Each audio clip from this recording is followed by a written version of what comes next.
Ako si Marlene Limbos My David. name is Marlene Limbos David. I am a teacher to the indigenous people called the Palawans. I am also a Palawan.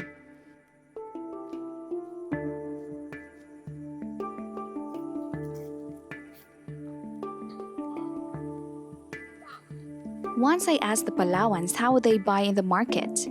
If they had 100 pesos, they would just tell the vendor to give them whatever is worth 100. Sometimes, it's not fair because not all vendors are trustworthy. There were times a vendor would only give them 2 cans of sardines because they're not aware of how much 100 is worth.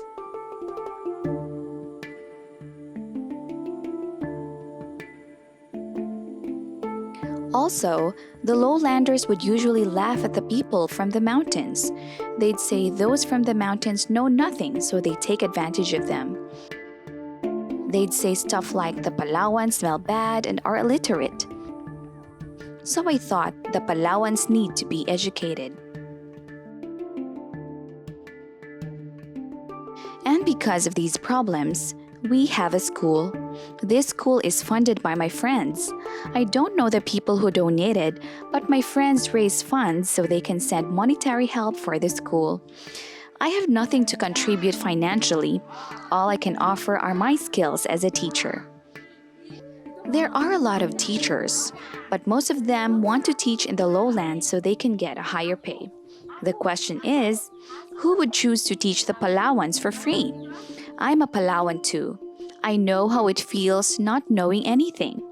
I was 17 when I started going to school, so I know how it feels growing up knowing nothing. You don't know how to read, you don't know how to write. It felt like I was the lowest, so I know how the Palawans are feeling right now.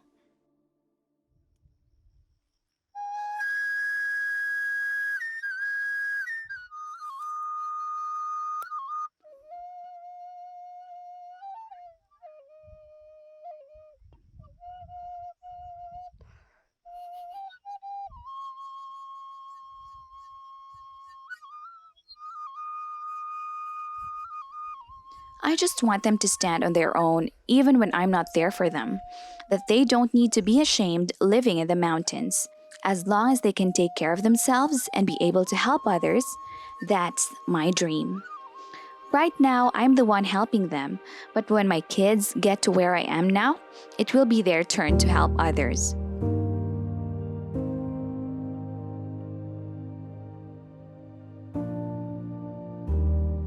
I want them to be whatever they want to be. If they want to be a doctor, a nurse, a teacher, whatever they want to be so they can help others, go, they have my full support. My goal here is not only for the children to learn how to read and write, I also want the parents to learn how to better care for their children. That's one of the issues here. Children don't feel loved by their parents. Maybe they don't know how to fully show their love for their kids. That's why I want this school to feel like home.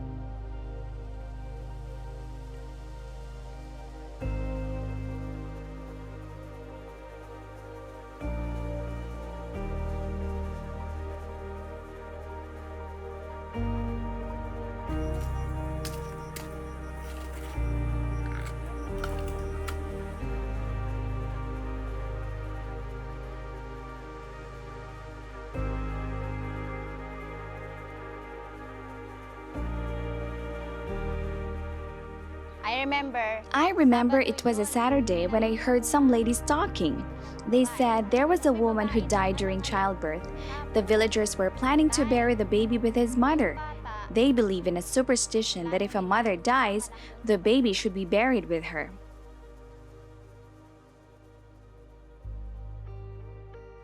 So the father left the baby in the mother's grave. Fortunately, some villagers saw the baby.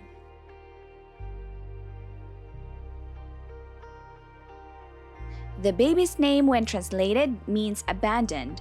So, abandoned was abandoned in his mother's grave. For a week, no one gave him a bath and was very dirty. That time, my sister was somewhere near here and I told her all about it. She was so happy and told me, I want to adopt the baby. She said, it's a boy. I said, I'll go there and pick him up. So, my sister made her way up the mountains despite the storms, and when she saw the baby, it was love at first sight. The first time I took that trail, it took me 5 hours to get there, but because I was so excited to see the baby, I made it in 3 hours just so I could see him. It was raining hard, the trail was muddy and steep. That was love. My excitement to see the baby relieved my exhaustion. I can't describe how it felt, but there was only love in my heart for him. Actually, I already loved him the time my sister called and told me about him. But the moment I saw him, I told myself, he's mine. Nobody can take him away from me.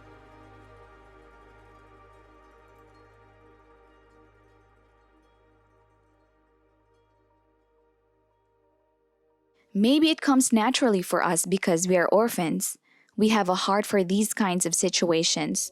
When we see a baby in need, we feel the urge to help. We don't want them to go through what we went through.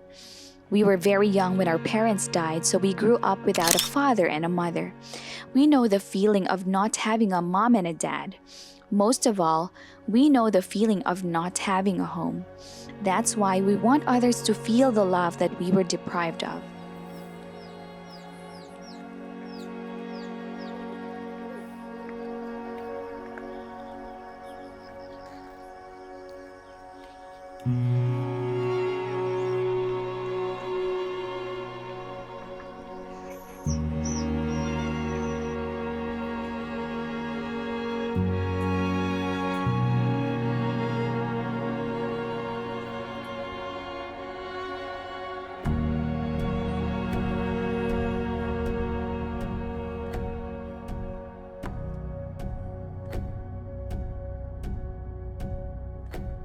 There are so many challenges, one of which is I don't have a monthly salary, but I am grateful that my foster parents offered to pay for his milk, so that's taken care of.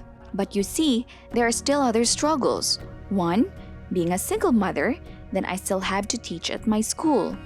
At night, even when I am tired, I still have to make some milk for him and wait for him to sleep before I can rest too. Those are just some of the struggles. It's also a struggle when he gets sick. It hurts. It really hurts. This is my first time feeling like this, like I am a mother for real. When he gets sick, the clinic is so far.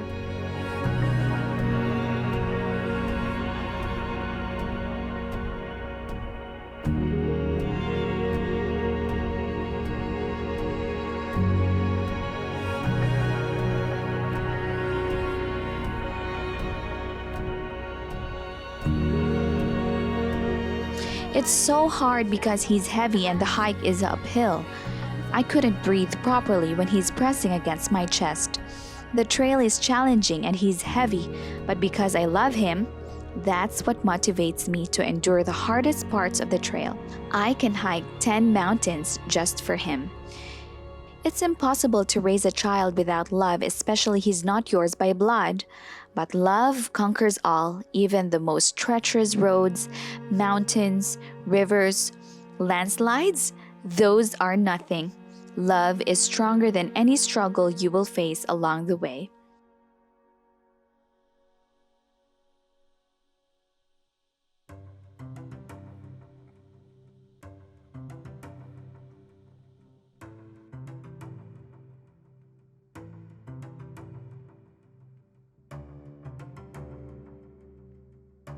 I want him to feel my love.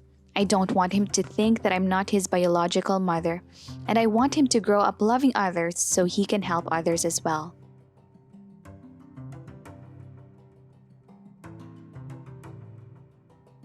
Well, when it comes to his education, of course I want him to go to school because I'm a teacher.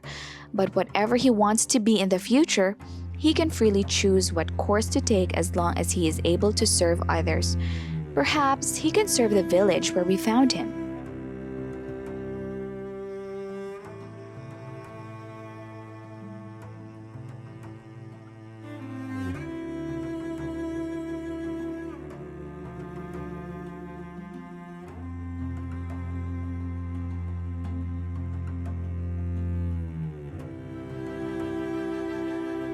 What motivates me is love. The love that the missionaries made us feel. It's the firewood that keeps us burning.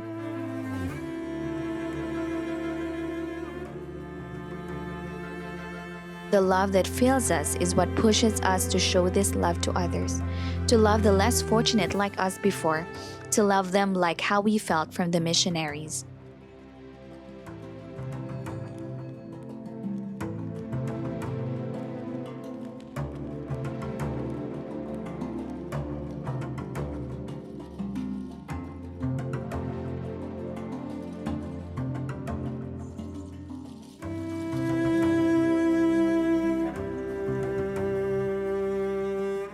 When there are others in need, we're not supposed to choose who deserves our help. Baby James is getting bigger now, and my friends gave him some baby clothes. But since they don't fit him anymore, I saved some in case there's another baby who needs them. I want the school to be a safe place for the children because when we were kids, we didn't have a safe home or a safe place, so I want them to have what I didn't have before. That's why I will make sure to make this school a safe place for them.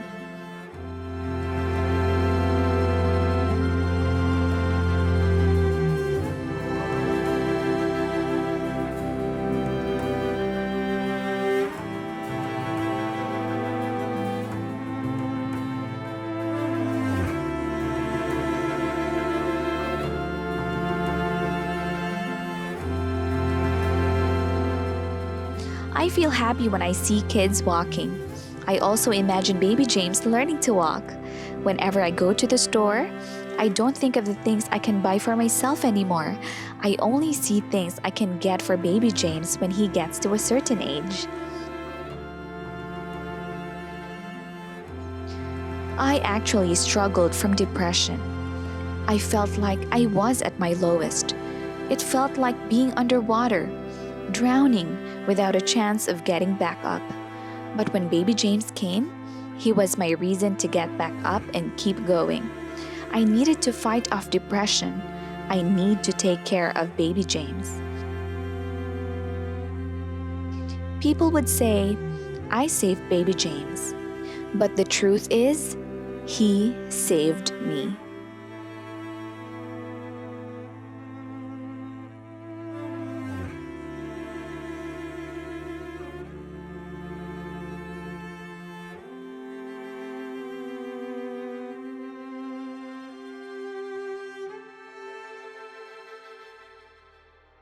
Hi, my name is Jesper. I'm a filmmaker, photographer, and a field coordinator for Child Impact International. The video you just saw is a product of me living with locals for months in the jungles of the Philippines. I've been listening to their needs, struggles, and seeing the kids like baby James. And baby James is just one of the many kids and their stories of abandonment, child marriage, and lack of education. Child Impact International is currently helping baby James and many other children here in the Philippines by providing food and access to education for vulnerable kids. I'm so excited to see the kids flourish in their communities because we're giving them a chance for better education. If you'd like to be involved, please visit our website at childimpact.org and select Operation Child Rescue, or you can call 423-910-0667. Thank you and God bless.